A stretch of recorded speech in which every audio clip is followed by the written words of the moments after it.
Itu ada sisi uniknya. Kalau menamai penjajah itu musta'marin atau al-isti'mar. Isti'mar itu meramaikan dunia. Karena memang bangsa kita dulu itu ya aneh. Tapi nak sampean rasani teman-teman ya kualat itu mbah-mbah jenengan. Kita ini dulu memang ya agak aneh. Belanda itu sudah penjajah tapi sama buyut-buyut kita dipanggil Doro. Bisa kamu bayangkan kiai saat itu untuk mengingatkan masyarakat pentingnya melawan Belanda. Wong manggil Belanda saja Doro tuan. Terus kemudian kita berfatwa melawan Doronya. Jadi benahi ilmunya saja itu sak penggawean kira-kira gitu. Jadi ngelola orang bodoh itu ya kangelan. Enggak dikelola itu bangsa kita, dikelola itu ya rodok goblok banget. Wong ngundang penjajah apa? Doro. Jadi itu PR besar. Tapi kiai itu punya seni untuk memberi penjelasan. Makanya di antara kelebihan ulama itu pasti warasatul anbiya itu di fatona ada unsur kecerdasan. Cerdas itu seni mengelola pikiran manusia, itu namanya cerdas. Makanya saya berkali-kali kalau ngaji harusnya orang itu semuanya itu pengagum ilmu, jangan pengagum fakta, ini pengagum ilmu. Ya saya berkali-kali mencontohkan kalau Anda suami yang miskin, nggak punya uang, terus pulang dimarahin istri karena tidak punya uang atau kerja tidak sukses, harusnya kamu bangga. Anda juga kan yang berteori kalau suami nggak becus itu pasti dimarahin. Nah, ketika menjadi fakta harusnya Anda syukur bahwa ilmu Anda itu benar. Jadi pas istri marah, wah alhamdulillah ternyata teori saya ini benar. Ini lucu kan, teori Anda mengatakan demikian, tapi pas menjadi fakta Anda tidak siap. Nah, begitu juga menyangkut penjajah. Belanda itu sudah maju, Eropa sudah maju, Indonesia negara yang terbelakang. Di mana-mana terbelakang itu menjadi objek penjajahan. Di mana-mana yang terpelajar itu posisi menjajah. Sehingga ulama adalah mengertikan yang tidak ngerti. Karena teori penjajahan pasti gitu, yang tahu menjajah yang tidak tahu, yang sudah modern menjajah yang belum modern dan seterusnya. Makanya awwalu hadzal din itu al-ilmu. Makanya nomor satu itu ilmu, pengetahuan. Di sini pentingnya sampai Islam mewajibkan thalabul ilmi fardhatun ala kulli muslimin. Karena tadi bisa kamu bayangkan 350 tahun dijajah Belanda, kita manggil mereka itu Doro atau tuan. Kayak apa? Susahnya menggerakkan masyarakat yang cara pandang masih demikian. Yang kiai-kiai sudah tidak berontak dibikinkan masjid di alun-alun, diberi otoritas beragama sehingga dikira Belanda ini baik. Padahal ini dulu ya niatnya menina bubukkan biar tidak ada pemberontakan. Walhasil singkat cerita, kiai-kiai yang sudah di Mekah termasuk Mbah Hasyim, beliau ketemu Muhammad Iqbal, ketemu beberapa ulama dunia, tahu bahayanya musta'marin tadi. Terus akhirnya kiai-kiai kumpul-kumpul fatwa resolusi nopo jihad.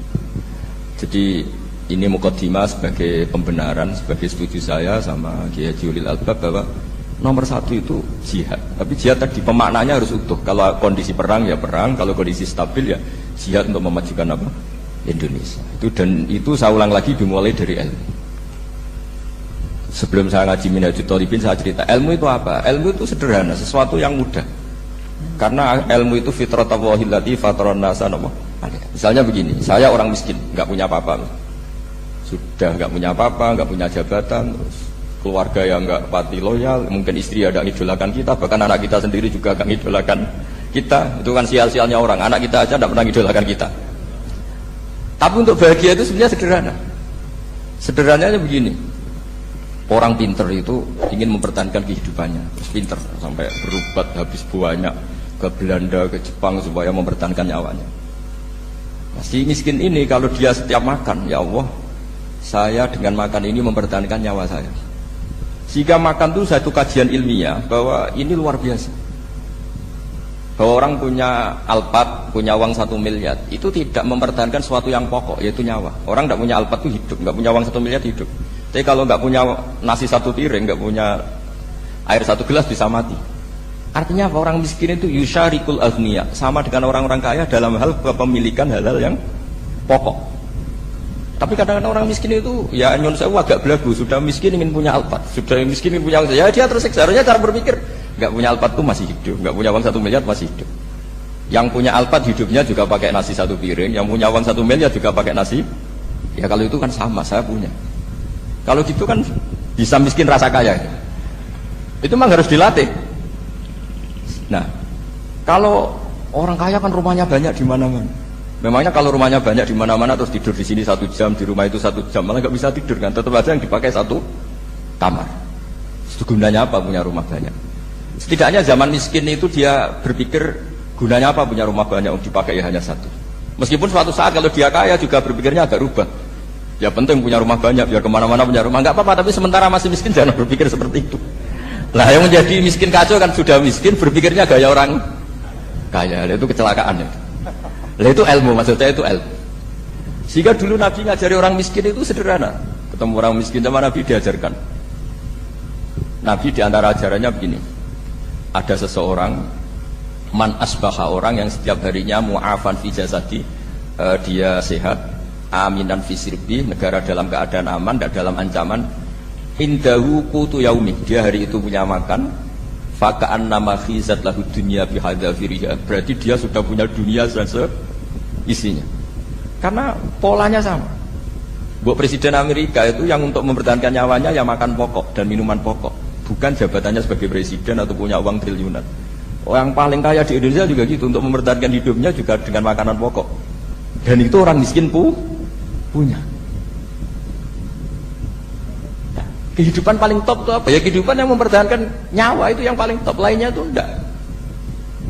Karena mempertahankan nyawa ini super penting dan orang miskin bisa. Nah, saya berharap ilmu seperti inilah menjadikan dulu itu kuat ketika melawan Belanda. Kenapa kuat? Karena mereka gampang syukur.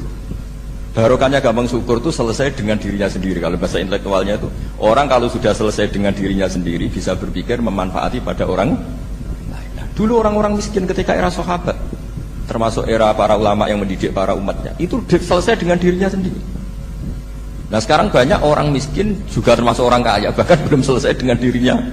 Wah itu angel, ngajak jihad angel, karena dengan dirinya saja belum selesai.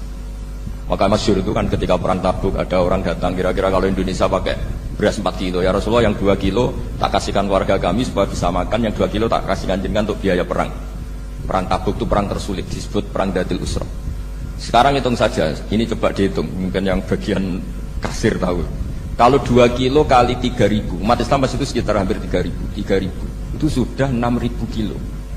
6.000 kilo itu artinya apa? Orang miskin ketika perang membiayai dirinya sendiri, itu satu. Kedua, dengan mental memberi, orang ini tidak tamak. Barokahnya tidak tamak, tidak nyalahkan yang kaya. Efek dari itu apa ketika perang Tabuk? Sumbangan dari Sayyidina Utsman yang jumlahnya besar sekali, yaitu di antara 1.000 dinar. 1 dinar kira-kira 4,25 gram, berarti sekitar 4.000 gram. Itu bisa diberikan alat perang. Sumbangan dari Abu Bakar juga bisa dipakai beli kuda untuk perang. Nah bayangkan kalau kebutuhan orang miskin ini untuk makan itu nggak mau urun. Wong saya miskin, nggak perlu urun, saya miskin dipakai alasan terus. Maka jumlah 3.000 ini akan mengurangi anggaran untuk belanja peralatan perang, karena untuk konsumsi orang miskin.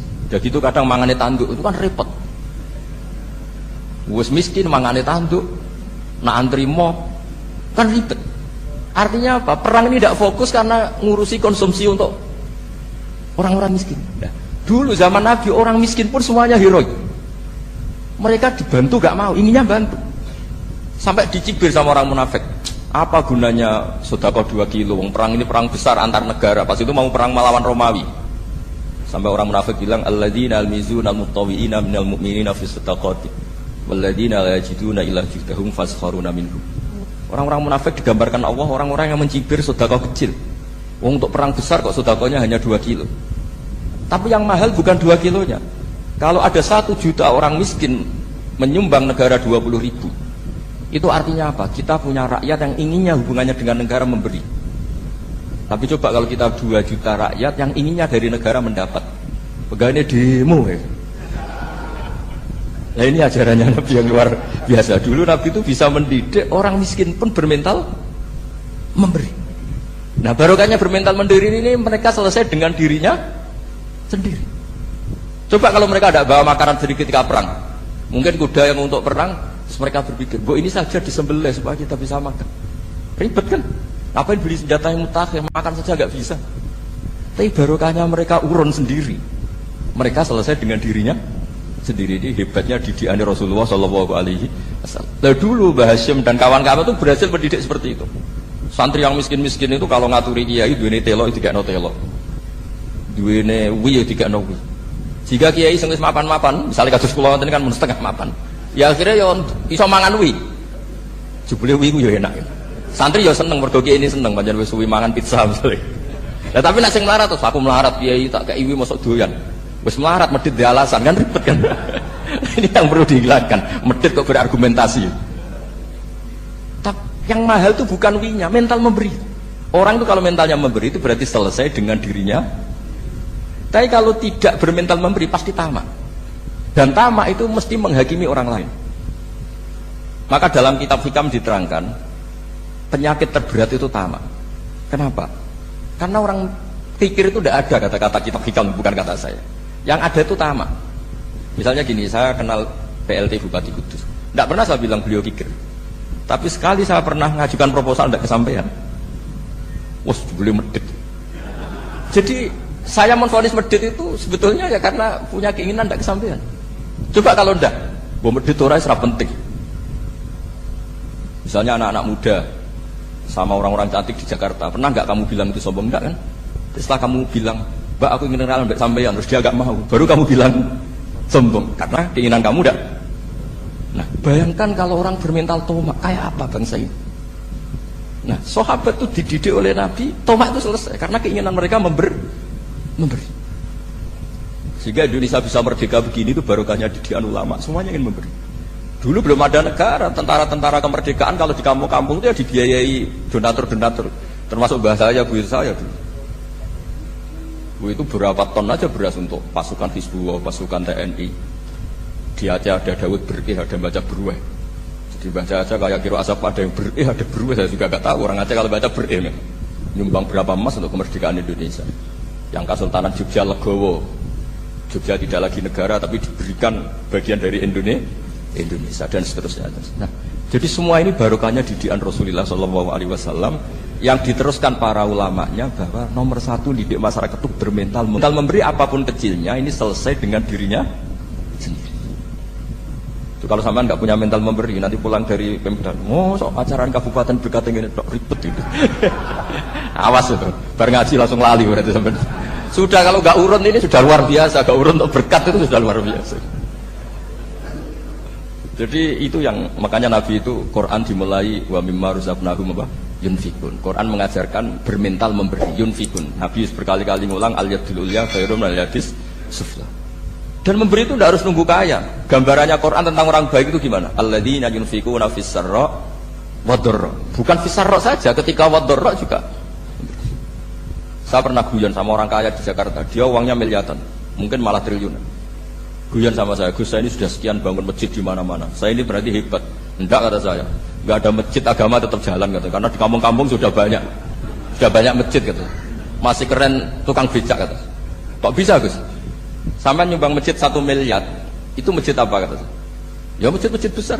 Nah itu paling dipakai kubah atau menara atau apalah yang tidak mendesak. Tapi kalau orang miskin, ngutangi orang miskin itu kalau nggak utang hari itu nggak makan. Kan nggak mungkin tukang becak ke utang ke ada bank atau orang kaya raya kan kenal saja enggak. Mesti orang miskin utangnya sama orang miskin. Saya kalau orang kaya utang Habib Bidin mesti mau beli Innova. Karena level orang elit, jadi utangnya itu beli Innova, aksesoris Innova, seri terbaru. Tapi kalau orang miskin sama orang miskin, utangnya itu beras untuk nyawa. Ya. Artinya apa? Kalau saya diutangi Habib Bidin untuk beli Innova, itu ganjarannya itu sekunder. Tapi kalau sesama orang miskin itu ganjarannya primer. Keren mana? Hutang-hutangannya orang miskin sama orang kaya. Satu menyelamatkan nyawa, satu menyelamatkan citra. Dia baru sadar, ternyata orang miskin lebih hebat ketimbang saya, lebih hebat, tapi tidak usah ditiru kata saya. Cuma dia menjadi tidak sombong sekian miliar yang disumbangkan ke masjid, karena dia menjadi tahu ternyata itu tidak banget.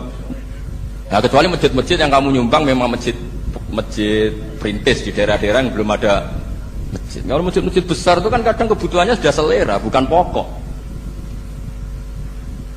Nah saya ini cerita ya, jadi supaya orang tahu lah. Zaman Nabi itu orang sudah selesai semua dengan dirinya sendiri. Jadi maksud saya Islam nggak apa-apa tanpa masjid itu masjid yang sudah sifatnya selera. Indonesia kan masjid sudah sifatnya selera semua. Yang dikatakan masjid pokok kan yang dipakai sholat bisa, dipakai alat sesuci bisa. Tapi kalau sudah selera ya pondasinya harus begini, lampunya harus dari kristal, terus kubahnya itu sudah selera. Nah rata-rata sumbangan yang miliatan itu kan sudah ke selera. Sementara orang miskin utang-utangan sama orang miskin untuk menyelamatkan apa coba? Nyawa. Artinya para orang miskin jangan kecil hati, wah saya sudah kok hanya 2 kilo, tapi 2 kilo nyawa. Dan itu pahalanya luar.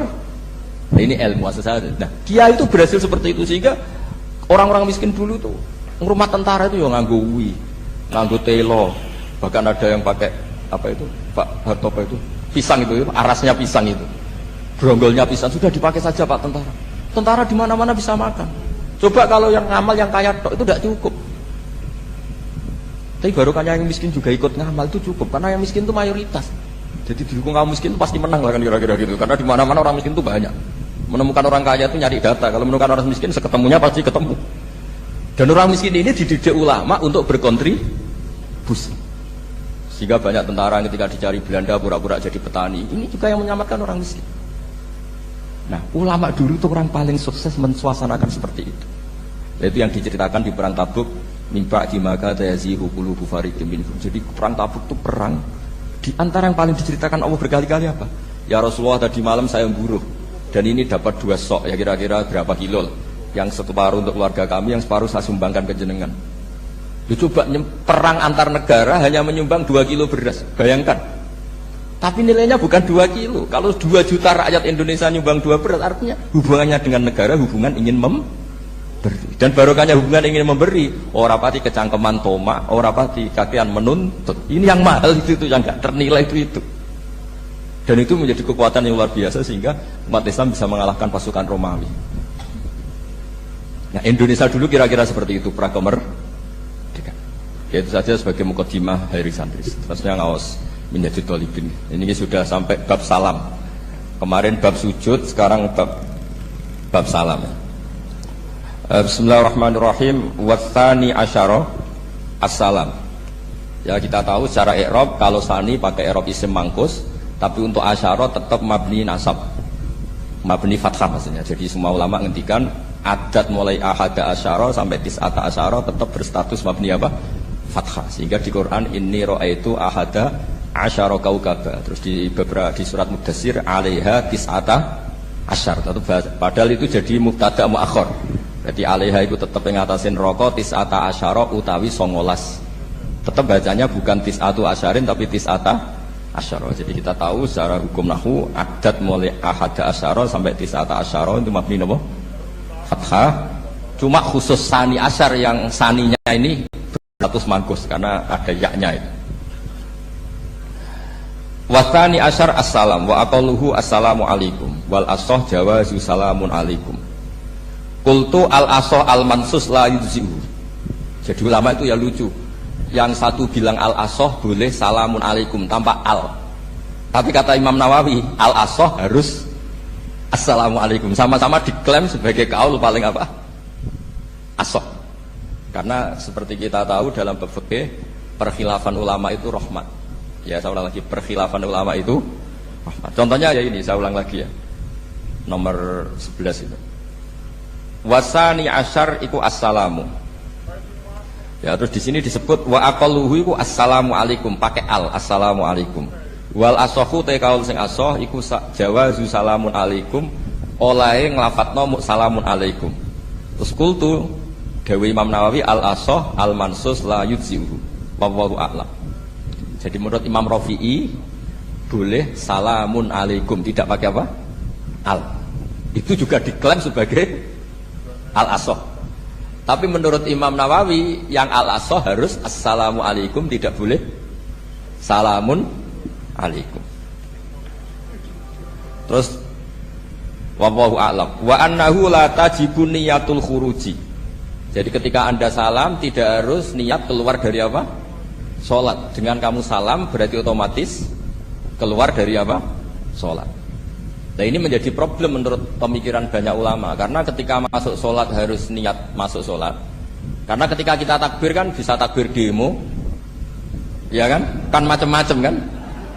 Makanya untuk membedakan itu kan niat. Memang ini kata ulama bukan kata saya. Sekedar melafadzkan takbir ini kan demo ya takbir. Kamu kagum sesuatu juga takbir.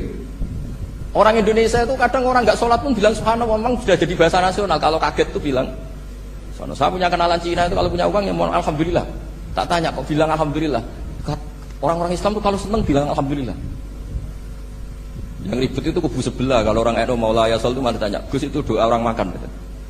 Kok bisa? Biasanya orang NU kalau makanan sudah keluar mau layasol, ribet. Aduh repot itu.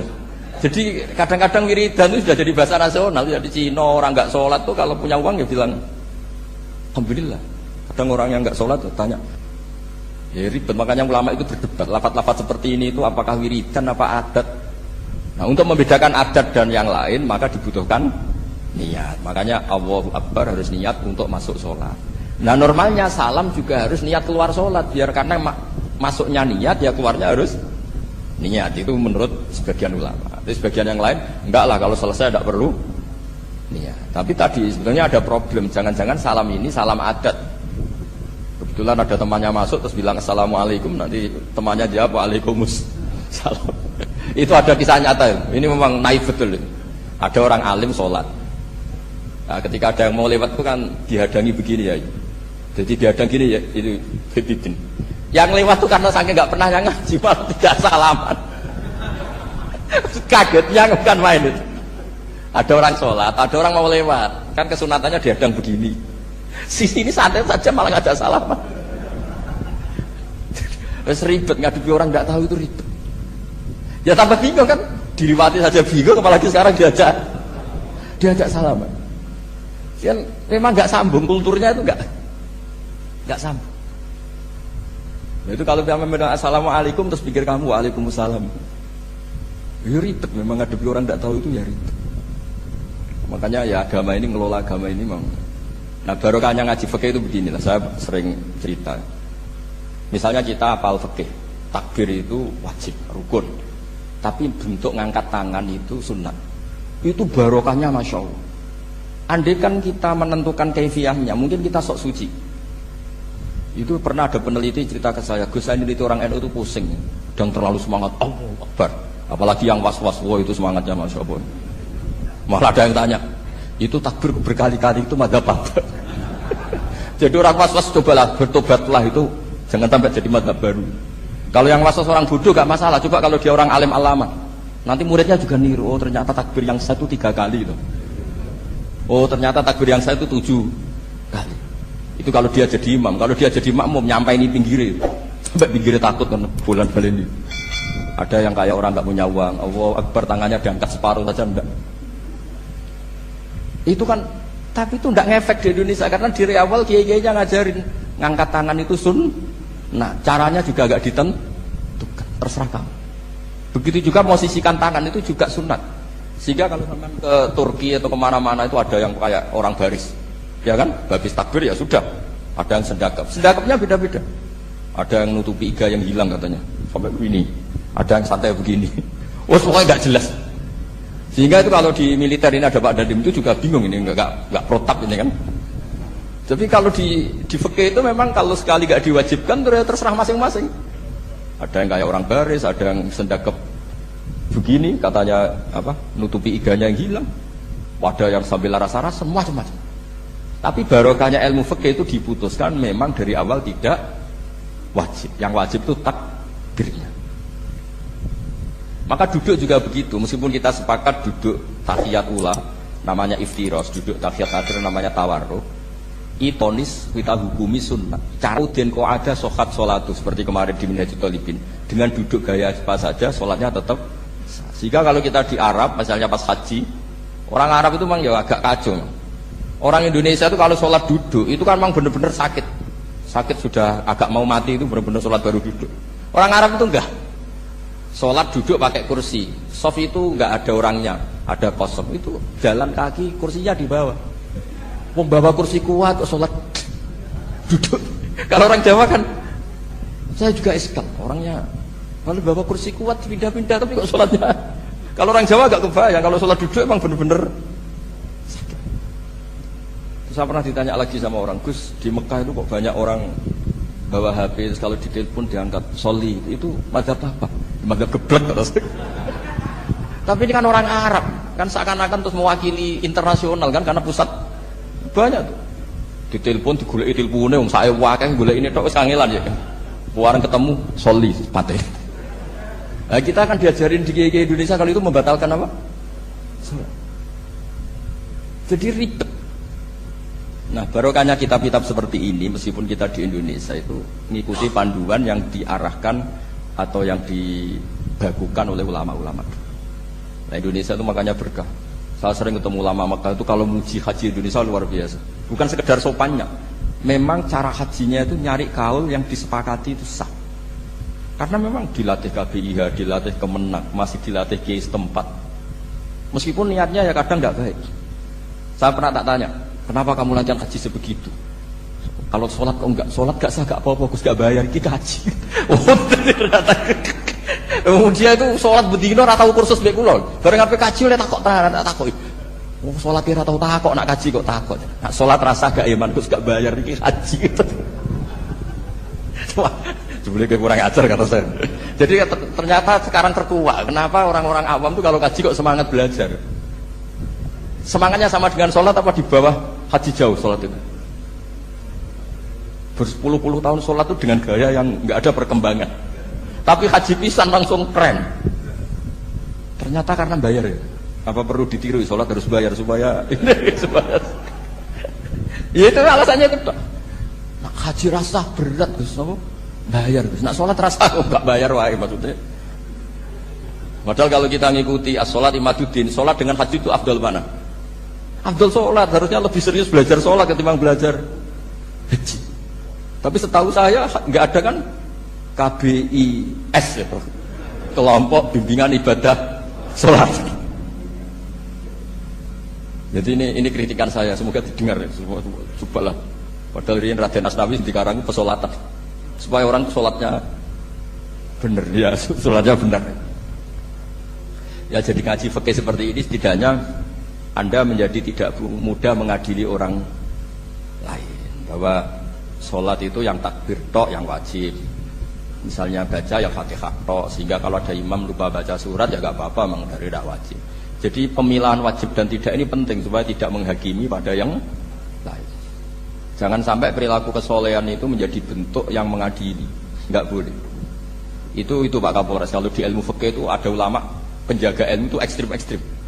Dulu ada sahabatnya Nabi namanya Jabir bin Abdillah. Ini ada di kitab Bukhari, di kitab sholat. Ya maksudnya al ilmu tentang sholat. Itu semua yang di masjid itu sudah pakai jubah, pakai gamis.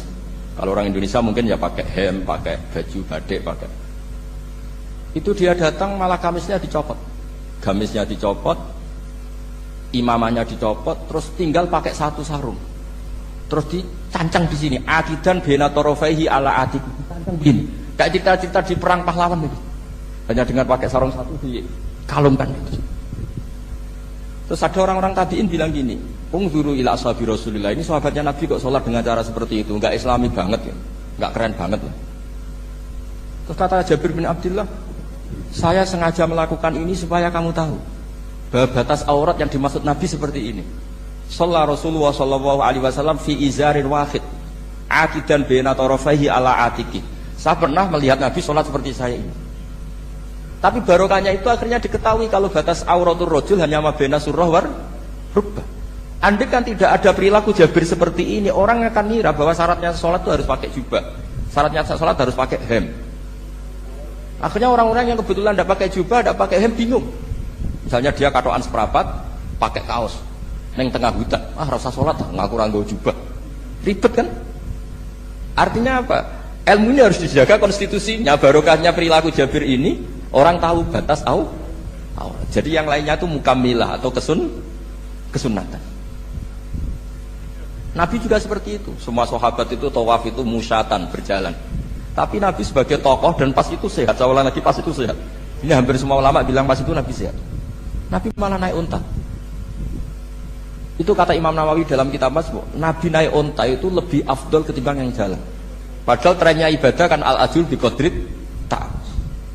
Karena apa kata Imam Nawawi? Itu menjadi konstitusi ilmu bahwa syarat sahnya tawaf tidak harus jalan. Andai kan Nabi saat itu kok ikut jalan, maka dikira di antara syarat sahnya tawaf harus jalan. Maka kita kebingungan ketika pakai kursi roda karena tidak punya rujukan hukum. Ini barokahnya Nabi pakai berkendara, Orang menjadi tahu, oh itu berjalan itu tidak menjadi syarat sah. Berkendara juga boleh. Ya ada juga sahabat yang sengaja omong-omongan, maksudnya tawaf kan kudunya menang wiridan, tapi ada aja omongan untuk menunjukkan kalau ngomong itu tidak membatalkan tawaf. Sampai seperti itu lama menjaga konstitusi. Makanya nyuwun sewu kayak kita ini yang anaknya tokoh, apalagi ini di sini ada Gus Albab, termasuk ada saya, yang anak-anaknya tokoh itu memang sudah harus mulai biasa. Karena dulu kalau soleh kebangetan itu ngel-ngel orang. Abu Bakar, saya tak cerita Abu Bakar itu soleh banget. Saking solehnya itu ini gak akan ada yang niru, saya yakin.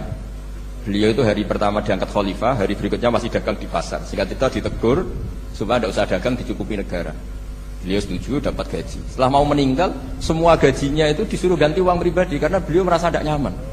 Uang mengkhidmati negara kok minta uang, ganti soalnya uang pribadi diganti. Nah, itu ya tentu tidak wajib, pejabat juga agak minat niru. Nah tapi lucunya apa? Sayyidina Umar ketika Abu Bakar sudah meninggal itu kritiknya lucu. Kamu itu solehnya berlebihan. Taman badat. Sing repot sing genti. Nak soleh kok jangan teman-teman. Mesti nak soleh ya dikira-kira lah. Jangan teman-teman. Sakit sing genteni berepot. Makanya saya sering jagungan sama putra-putrane Mbah Mun itu. Nak keluarnya gitu. Abai gue alim, gue anteng, ngaruhnya gede, diterima semua pihak. Repot sing genti. Mengenai kalau khusnudon anak kiai ke pas-pasan pun mesti ikut dianggap strategi dengan cara seperti itu. Loh iya loh, kalau misalnya kita hanya Kapolres itu anak kita kan bisa Kapolda. Tapi kalau kita sudah Kapolri itu anaknya juga jadi Kapolda, belum kayak bapaknya kan. Jadi Kapolres belum kayak. Tapi kalau bapaknya hanya Kapolres kan anaknya masih gampang lah, nanti Kapolda sudah ngelangkai kan. Jadi kadang-kadang itu artinya ulama dulu itu hebat cara. Makanya kamu jangan kaya-kaya banget, jangan sukses-sukses banget. Kasihan anak kamu nanti ini. Kasihan deh. Makanya saya sebenarnya jadi kiai itu yang ingin bener-bener banget, tapi sakit santriku lah kira-kira. Ini bukan justifikasi, tapi ini cerita saja cerita. Jadi di antara makalahnya Sayyidina Umar yang terkenal itu komentar Abu Bakar itu at-abta man ba'dak. At-abta ngel-ngel no siro man ing wong ba'daka sausti siro. Kowe iku terlalu bener sing repot aku iki penggantimu. Enggak aku maksa soleh tetep aja kayak Abu Bakar. Maksa soleh nek kayak gue nak soleh kira-kira lah teman-teman gitu. Gantinya. Ini cerita ya, jadi saya mohon. Nah, barokahnya itu juga kesolehan yang massal itu diakui oleh ulama. Termasuk begini misalnya nyuwun sewu, Nabi itu menyebut kesolehan itu ya termasuk wa fi buti ahadikum sedekah. Kowe ngloni bojomu ya sedekah. Ayat ti ahaduna sahwatahu wa walahu ajrun. Masa urusan itu dapat pahala ya Rasulullah? Jawabnya Nabi enteng. Ali salawatu aha fi haramin akana alaihi wisrun. Kalau dia begitu sama selain istrinya kan dosa. Berarti kalau sama istrinya ibadah, tidur ya ibadah, kumpul istri ibadah, bercengkrama sama keluarga ibadah. Akhirnya ulama bikin satu hukum yang luar biasa. Di antara hukum yang di kitab usul fikih itu begini. Mubah itu tidak ada. Itsmamin mubahin illa wa yatahaqqaqu bihi tarku haramim ma. Fa'il zamu minas sukun tarkul qatli wa minas sukut tarkul qadzaf wal ghibah. Sehingga kita ulama misalnya melihat orang kampung sekatokan seprapat ning omah ngomel mbek bojone, mbok ngomel mbek anake, ini luar biasa karena tidak di diskotik, tidak di tempat-tempat yang seperti itu. Ana wong ning omah nglamun rokokan terus delok tikus liwat misal. Lumayan ra delok gambar porno. Itu ada ulama yang berpikir itu karena tidak ada sesuatu yang mubah kamu lakukan kecuali saat itu Anda meninggalkan keharaman. Makanya kata ulama mubah itu tidak ada karena saat melakukan mubah artinya Anda tarkul haram. Wa tarkul haram wajib, berarti fal mubah wajib. Sehingga ulama misalnya sampean turu mulai barisan nanti subuh, hadza taraka zina wa taraka sariqah wa taraka kadza wa kadza. Semoga malaikat pakai usul fikih itu. Nah, kalau malaikat pakai usul fikih itu kamu tidur habis isya sampai subuh hadza tarakal ma'asi kasirah. Lah yang ribet kalau malaikatnya bagian khusuk, hadza tarakat tahajud wa tarakal witra wa tarakal itu ribet itu. Nah, kita semoga malaikatnya yang percaya pendapat tadi. Jadi ada dua pandangan, ada ulama mengatakan mubah itu tidak ada karena tidak ada orang yang sedang melakukan mubah kecuali saat itu pasti meninggalkan keharaman.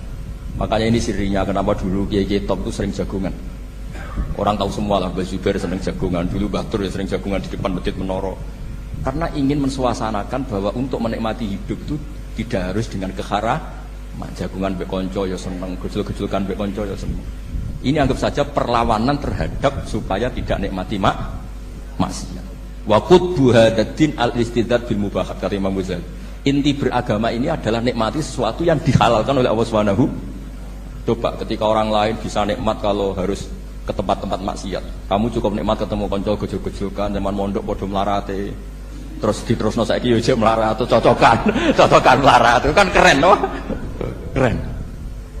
Sisi tok diusir mertuane, tok diusir ipene terus cocokan. Lah kowe piye Kang gak apa-apa sabar kabeh kodok kodar wae yo Kang. Oh itu ibadah yang luar biasa. Mergo ridho sama kodok nah macam kiai pas-pasan naik kan. Tapi ya jangan lihat tarokal witro wa tarokat tahajud, tapi kamu juga harus lihat tarokal dhahab ila nikla wa tarokat dhahab ila mahalil ma. Siapa yo sekali-kali muji orang susahnya apa sih? Suudzon itu dikurangi, sekali-kali muji orang lah. Jadi kalau ada orang tidur handa tarokal maasi, alhamdulillah. Meskipun ya rada damu sidik tarokal maasi wa tarokat toat, ya sudah lah gak apa-apa lah. Tapi, nah di sini terus kualitas. Nah, dengan cara itu Anda bisa membaca Quran secara fasih. Wa min ayatihi manamukum billaili wan nahar. Kenapa sekedar tidur kok dianggap wa min ayatihi? Di mana-mana ayat itu kan hal-hal yang luar. Ini tentang tidur saja kok dianggap ayat. Itu bisa dimaknai keren kalau Anda pakai kaidah usul fikih, yaitu dengan tidur berarti Anda meninggalkan sekian maksiat. Sehingga disebut wa min ayatihi manamukum billaili wan nahar. Nah, saya berharap konstitusi seperti ini jalan terus. Ya saya baca ya sampai salam selesai. Wa akmaluhu assalamualaikum warahmatullahi marroten yaminan wasimalan. Multafitan fil ula hatta yura khadduhul aiman. Tapi itu hanya akmal ya. Jadi ukuran paling sempurna kalau salam itu melengak ke kanan sampai dengan pengandian ini bisa dilihat dari belakang. Tapi tetap saja itu ukuran apa? Akmal, tidak menjadi syarat sah. Jadi ya sampai melengak gini sampai kira-kira terlihat dari apa? Belakang. Tapi ukuran itu tetap akmal hatta yura khadduhul aiman. Wa fisaniyah satruse alisa terus nawiyan assalam alaman an yamini wa yasari minal malaikati. Dia meniatkan salam itu kepada orang-orang di sisi kanannya mulai malaikat dan manusia dan jin. Wayan wil imamu assalama alal muqtadin wahum arrodda alaih wahum yanwauna napa arrodda alaih. Jadi wahum yanwuna arrodda alaih. Jadi imam niat salam untuk makmum niat membalas salamnya apa? Imam. Tapi itu saya ulang lagi hanya akmal. Terus asal isya asar tartibul arkan kama dzakarna.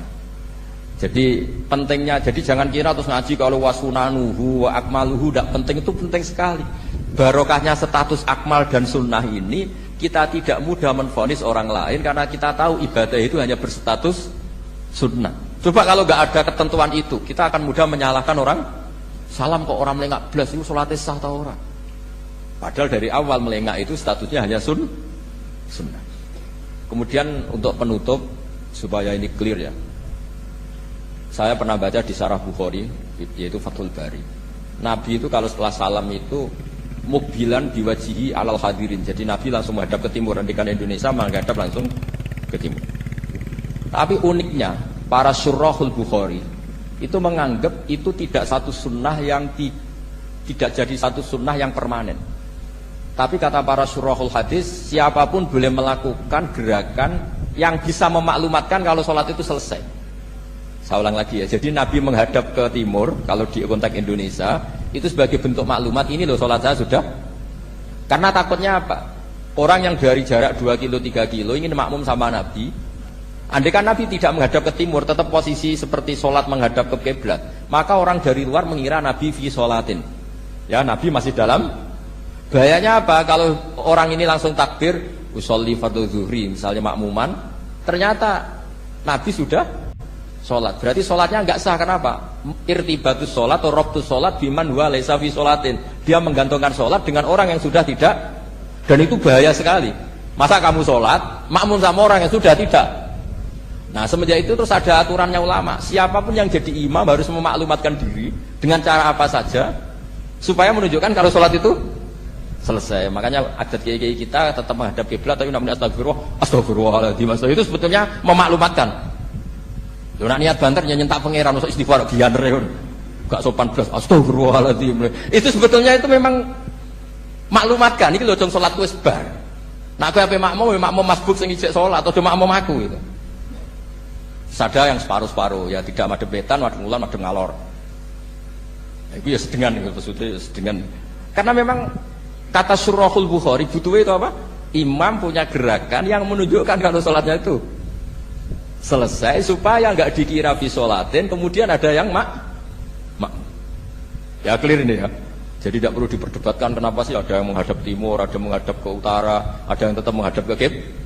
Itu nggak perlu diperdebatkan, itu semuanya ada ilmunya, yaitu filosofinya apa? Ada gerakan yang menunjukkan kalau dia sholatnya selesai supaya tidak ada yang ikut. Sekali ada yang ikut berarti nanti apa? Rabtus sholati biman laisa fi sholatin, yaitu menggantungkan sholat dia dengan orang yang hakikatnya sudah ada sholat. Ya, ini mohon ngapunten sangat. Assalamualaikum warahmatullahi wabarakatuh.